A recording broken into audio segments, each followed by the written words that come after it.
From Ballen Studios and Wondery, I'm Mr. Ballen, and this is Mr. Ballen's Medical Mysteries, where every week we'll explore a new, baffling mystery originating from the one place we all can't escape, our own bodies. If you like today's story, please bring the follow button on their first ever ski trip and tell them you'll start them out really easy, but as soon as you get to the mountain, immediately bring them up to a double black diamond slope, wave, and ride away.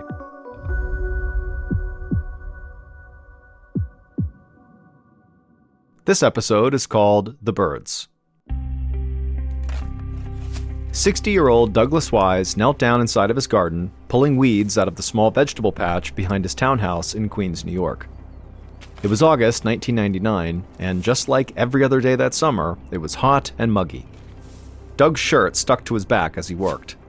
After he finished pulling up all the weeds, he sprayed the soil with some weed killer. He paused for a moment to admire the fat tomatoes ripening on the vines he'd planted that spring. He intended to use every one of them in homemade marinara sauce. When his garden was looking neat and trim, Doug gathered the weeds into a garbage bag and then took them to the compost bin inside of his garage. Doug tried not to gag as he opened the lid. On hot days like this, the bin could smell absolutely disgusting. He dumped the weeds onto the decaying pile of eggshells and table scraps. Then, to help the composting process along, he took a bucket of rainwater he'd collected the week before and poured a little into the bin. He smiled to himself, knowing how his wife Carmen quietly hated that he collected rainwater in large buckets, but it had actually come in handy earlier in the summer when they'd gone more than a month without rain. Doug had enough water for composting and a little extra for his garden, all while being able to conserve tap water. Doug closed the bin and then grabbed a beer from the garage refrigerator and sat in a folding chair on the porch near the sidewalk. After a few hours in his garden, Doug liked to have a drink and people watch. It was his idea of a perfect Sunday afternoon.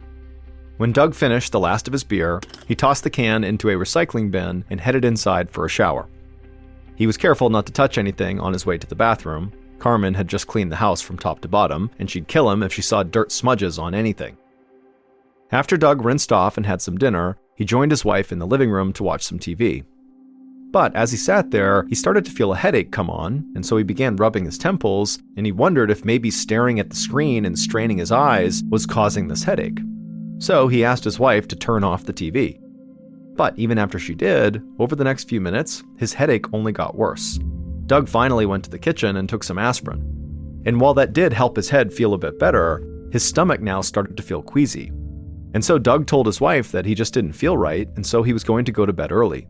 He wasn't sure if maybe he ate something bad or if he was actually getting sick, like with the flu. Carmen agreed that he should just go to bed because after all, he'd spent the whole day in the yard under the beating sun. Doug kissed his wife goodnight and headed upstairs, hoping to feel better in the morning. But the next morning, when his alarm went off at 7 a.m., he was groggy and still had a headache, and his stomach still churned. Next to him, his wife had sat up, and she turned to him and said, you better get up if you don't want to be late for work. But Doug asked her to grab the phone for him because he felt absolutely terrible and he needed to call in sick. 3 days later, Carmen ladled some chicken noodle soup into a bowl, then placed it on a tray alongside a glass of ginger ale and some saltine crackers. Carefully, she carried it all up the stairs to the bedroom. Doug was in the bedroom, in bed, propped up on pillows. After 3 days of feeling totally sick, he'd lost a lot of fluids and looked very pale. As she set the tray onto the bedside table, she told her husband that she'd also bring him up a Gatorade. Carmen frowned as Doug nodded feebly. Her husband had been sick only a handful of times over the years, and when he was, it was rarely for more than 24 hours, and he had never been this weak and pale. Whatever bug her husband had caught, it had knocked him flat out. Carmen left the bedroom and headed downstairs to get the Gatorade from the fridge, and then when she had it, she went back up the stairs, and when she went back into the bedroom, she was surprised to see that Doug was not eating his soup. She asked if he was hungry, and Doug said that he was, but he said his hands were not steady enough to hold the bowl. Then he asked for Carmen's help walking to the bathroom. He said he was just too weak to get up on his own. Now Carmen was truly concerned. As she helped her husband to his feet and led him to the bathroom, she did her best to conceal her worry. Once Doug came out of the bathroom and was tucked back into his bed, Carmen asked him if he'd like her to feed him some soup. But Doug didn't respond. Instead, he just kind of stared out the window like he didn't even hear her. For several moments, Carmen spoke Doug's name with increasing urgency, but he just continued his glassy stare, saying nothing. Carmen was now terrified. She thought maybe Doug was having a stroke, so she grabbed the phone and called 911. It took a few minutes for an ambulance to arrive. While they waited, Carmen sat on the edge of the bed as Doug seemed to slip in and out of a trance, at times barely registering what was happening around him. By the time the paramedics arrived and moved Doug onto a stretcher, he was barely conscious.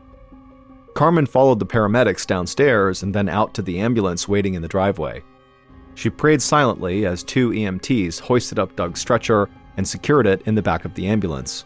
Then one of the men turned around and offered Carmen a hand, helping her into the back of the ambulance as well. Carmen took a seat on the bench, keeping one hand on her husband. As they sped towards the hospital, for the first time in her life, Carmen worried about losing her husband. Once the ambulance arrived at Flushing Hospital, Doug was rushed into the emergency room while a nurse brought Carmen to the waiting area. After about a half hour, a doctor wearing scrubs and a lab coat approached Carmen and brought her to Doug's room. Doug was lying in bed, still looking a bit out of it, with an IV hooked up to his arm. Carmen rushed over to him and kissed his forehead. The doctor told Carmen that he was fairly positive Doug had pneumonia, and if everything went well, he'd be back to normal in just a few days. Carmen squeezed Doug's shoulder, relieved to hear that he'd be okay. Later that same afternoon, the infectious disease specialist at Flushing Hospital, Dr. Debbie Asnes, was pouring herself a cup of coffee in the staff break room when her pager beeped. She checked the message and saw there was an emergency downstairs and she was needed right away. Dr. Asnes raised her eyebrows. It was unusual for the infectious disease specialist to be paged to the emergency room. If she was being called, it had to be a very unusual case that required outside-of-the-box thinking. And Dr. Asnes loved a challenge. Throughout her nearly 20 years as a doctor, she'd always been drawn to puzzling cases. She'd spent a lot of her career researching HIV, and she'd witnessed firsthand how bad things could get when doctors did not understand how a disease worked. So without a second thought, she set her coffee down, headed out of the break room, and ran to the elevator. The moment the elevator doors opened back up on the ER floor, she could hear a man's voice carrying down the hallway. He was yelling about some strange woman standing near his bed. As Dr. Asnes approached, the ER doctor who had paged her popped his head out of the man's room and waved her in. The patient who was yelling was Doug.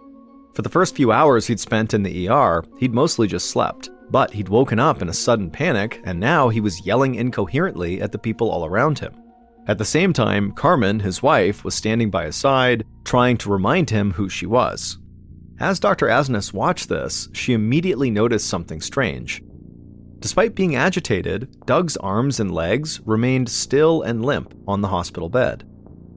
The ER doctor explained to Dr. Asnes that Doug was being treated for pneumonia, but the medical team was starting to think that that was not the right diagnosis.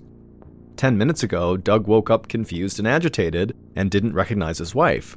He started flailing his arms and the nurse ran in to restrain him, but then his arms and legs just went limp, and he'd not been able to move them since. Now Dr. Asnes understood why she had been called. Pneumonia does not make people paralyzed. Doug's symptoms were far more likely to have been caused by an infectious disease, and that was Dr. Asnes's area of expertise. And Dr. Asnes was very thankful the ER staff paged her so quickly because she now suspected that Doug's confusion was likely being caused by swelling in his brain, which is very, very dangerous. Just then, Doug suddenly went silent. Dr. Asnes bent over the bed and realized he was gasping for air. Dr. Asnes said that Doug needed to be moved to the intensive care unit in case his breathing got even worse. The ER doctor agreed and told the nurse to get Doug ready to move. Within minutes, the nurse and the ER doctor each grabbed a side of Doug's hospital bed and wheeled it out of the room. As she followed Doug, Dr. Asnes turned to Carmen and asked her to stay behind until they stabilized her husband. Then, as Doug was wheeled down the hallway, Dr. Asnes grabbed onto his bed to help steer him to the elevator. She was already thinking about which tests Doug would need. A few hours later, Dr. Asnes stood in her office reviewing Doug's charts. She had ordered a test of Doug's spinal fluid because to her, something was clearly wrong with his nervous system. but she was puzzled by the results she was looking at. The test found clear evidence of a brain infection called viral encephalitis, but Dr. Asnes was not sure that was correct. Although many of Doug's symptoms were consistent with viral encephalitis, it wouldn't explain his sudden muscle weakness. And Doug's breathing problems were more severe than the doctor normally saw in a case of viral encephalitis. Before Dr. Asnes could think any further, her pager sounded, and when she looked at it, she saw she was needed again in the emergency room. So Dr. Asnes ran back to the elevator, she took it down to the main floor of the hospital, and then she began running down the hallway towards the ER. But when she was only about halfway down the hallway, a colleague came out of the ER and ran right up to her and began telling her about the emergency that she was being called to. A man named Harold Marsh had been rushed in from his home in Queens, which was not far from Doug's home, after suffering a massive heart attack. But it wasn't the heart attack they wanted to talk to her about. They were afraid the heart attack was only part of this man's problems. The colleague from the ER explained to Dr. Asnes that, like the first patient, Doug Wise, Harold, the second patient here, was older but active and healthy. His family reported that he had suddenly developed muscle weakness, flu symptoms, and worst of all, a staggeringly high 105-degree fever. Dr. Asnes felt a knot growing in her chest. Fevers that high were practically unheard of in heart attack patients. Dr. Asnes thanked her colleague and then just ordered Harold to be moved immediately to the ICU. Her mind was racing as she began to connect the dots. Two men living only blocks apart had both come down with the same mysterious symptoms in less than a week. This could be the beginning of an outbreak. For the moment, Harold was stable, so Dr. Asnes hurried back to her office to have some time to think. But as soon as she arrived on the 4th floor where her office was, she saw a nurse sprinting into Doug Wise's room. So Dr. Asnes ran down the hallway and went into Doug's room as well, just in time to see a colleague shove a breathing tube down Doug's throat and hook him up to a ventilator. The colleague, who was an ICU doctor, then explained to Dr. Asnes that Doug's muscle weakness was now so severe that his lungs had basically stopped working. Dr. Asnes was thankful her colleague had acted so quickly, but she was afraid this was only the first case of something much bigger. And if others out in the streets were contracting this virus, the consequences could be catastrophic. Dr. Asnes turned on her heel and rushed toward her office. She needed to alert the New York Health Department right away.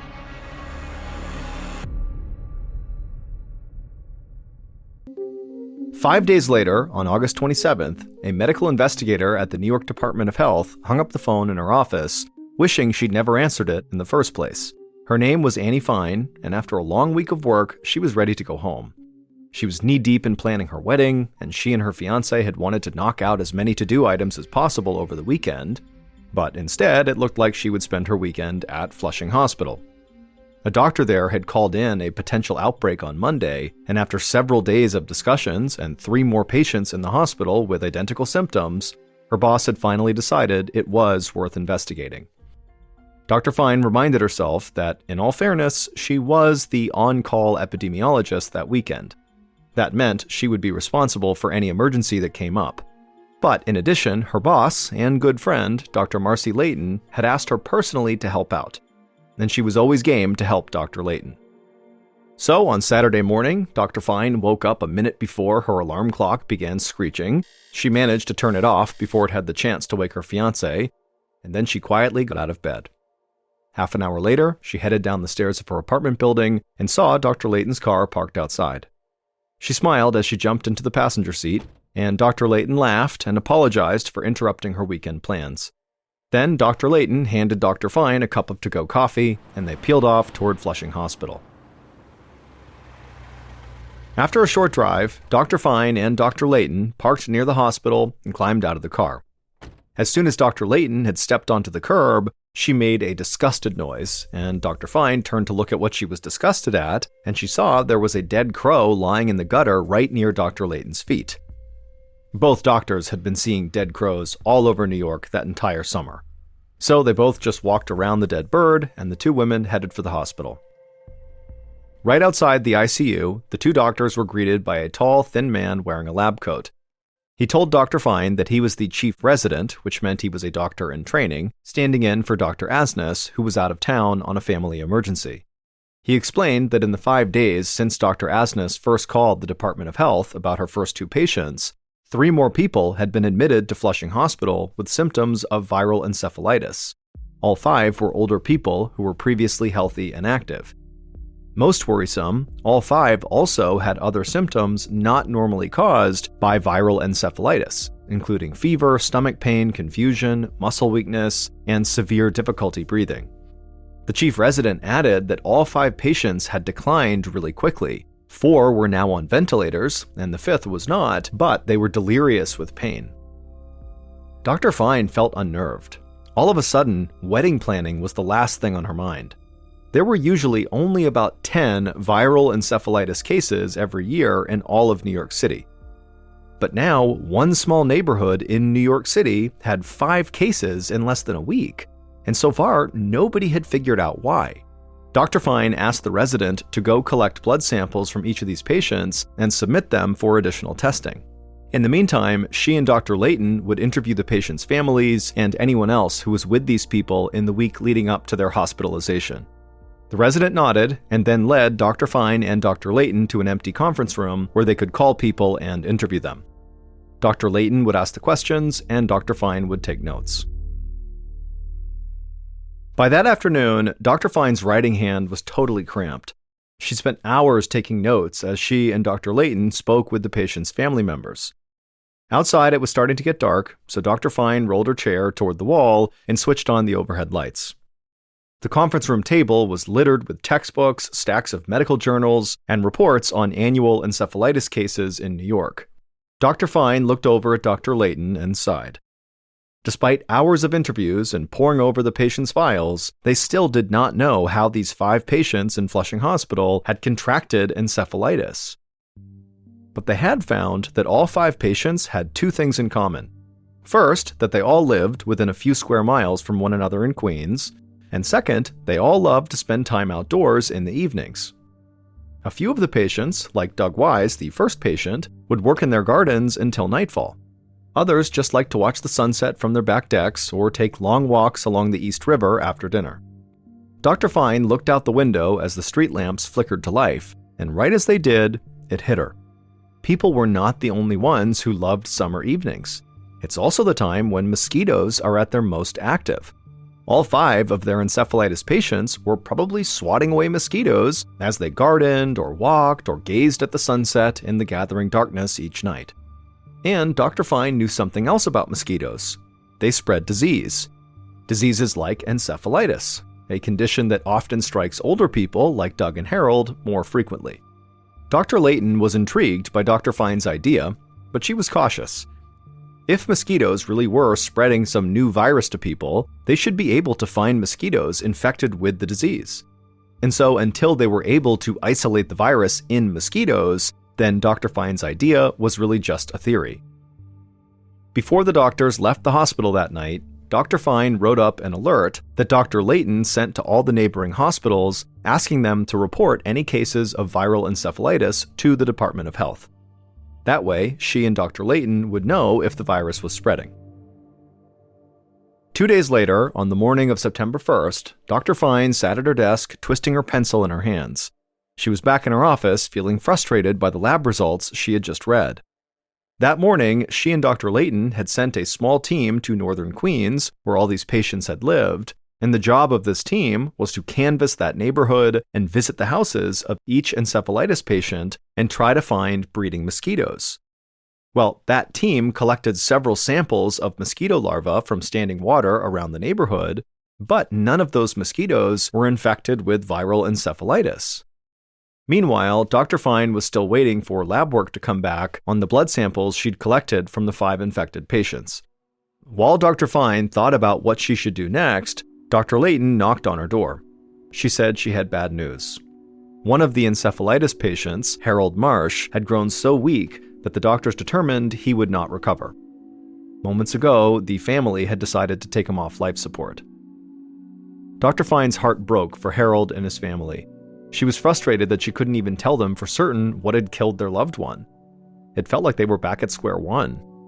But at the very least, Dr. Fine knew that the doctors at Flushing Hospital would be able to do an autopsy and take tissue samples they couldn't get while Harold was alive. Dr. Fine hoped that these samples could help them identify the virus and warn the public at large.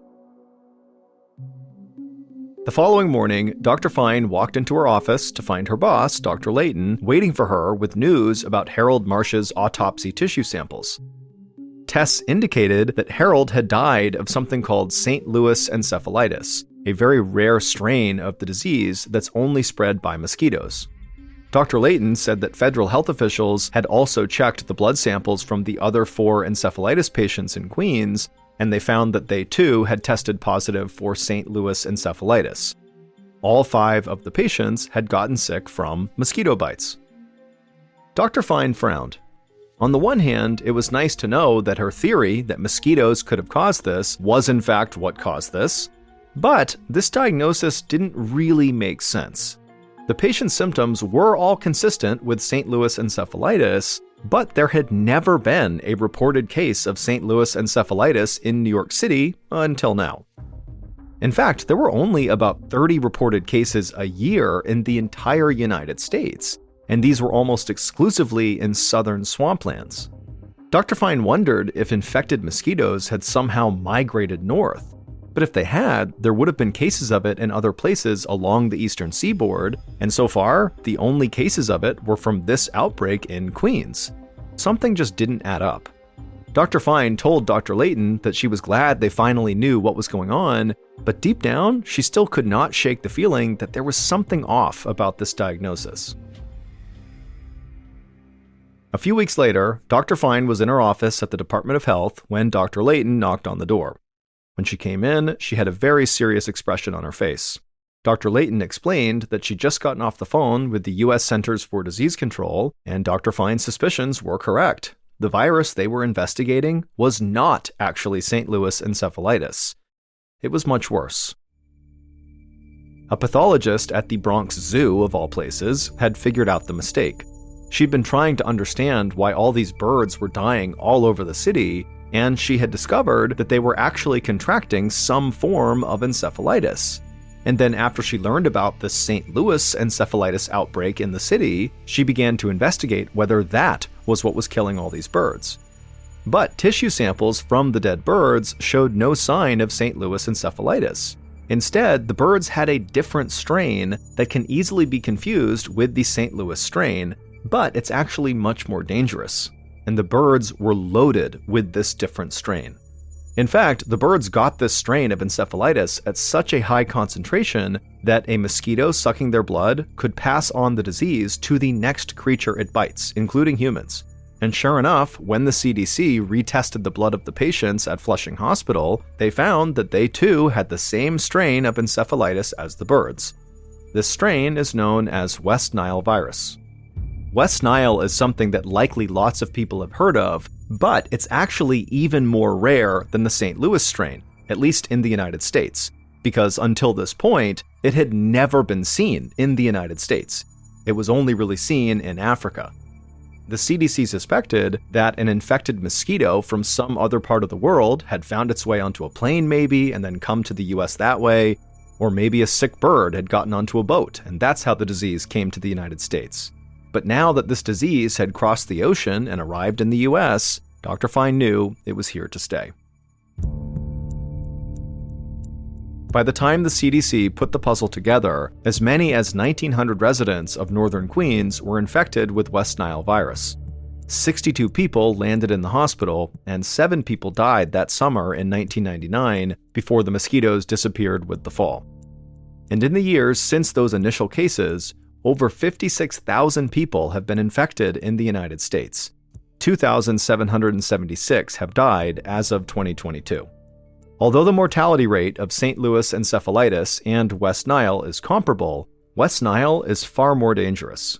Because it can be carried by birds, West Nile has spread to all 50 states, while St. Louis encephalitis remains fairly localized and far less common.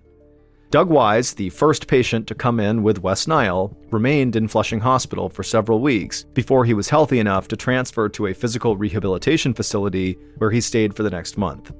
By spring of 2000, Doug was able to walk with the assistance of a special cane, but his left side never regained its former strength, and he continued to suffer episodes of short-term memory loss. But ultimately, Doug knew he was one of the lucky ones from that painful summer of 1999.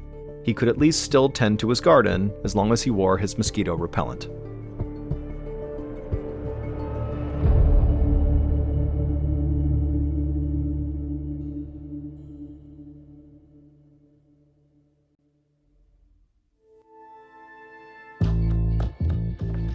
From Ballen Studios and Wondery, this is MrBallen's Medical Mysteries, hosted by me, MrBallen. A quick note about our stories: we use aliases sometimes because we don't know the names of the real people in the story, and also, in most cases, we can't know exactly what was said, but everything is based on a lot of research. And a reminder, the content in this episode is not intended to be a substitute for professional medical advice, diagnosis, or treatment. This episode was written by Aaron Land. Our editor is Heather Dundas. Sound design is by Andre Plus. Coordinating producer is Sophia Martins. Our senior producer is Alex Benedon. Our associate producers and researchers are Sarah Vitak and Tasia Palakonda. Fact-checking was done by Sheila Patterson. For Ballen Studios, our head of production is Zach Levitt. Script editing is by Scott Allen and Evan Allen. Our coordinating producer is Matub Zaire. Executive producers are myself, MrBallen, and Nick Witters. For Wondery, our head of sound is Marcelino Villapando. Senior producers are Loredana Palavoda and Dave Schilling. Senior managing producer is Ryan Lohr. Our executive producers are Aaron O'Flaherty and Marshall Louie for Wondery.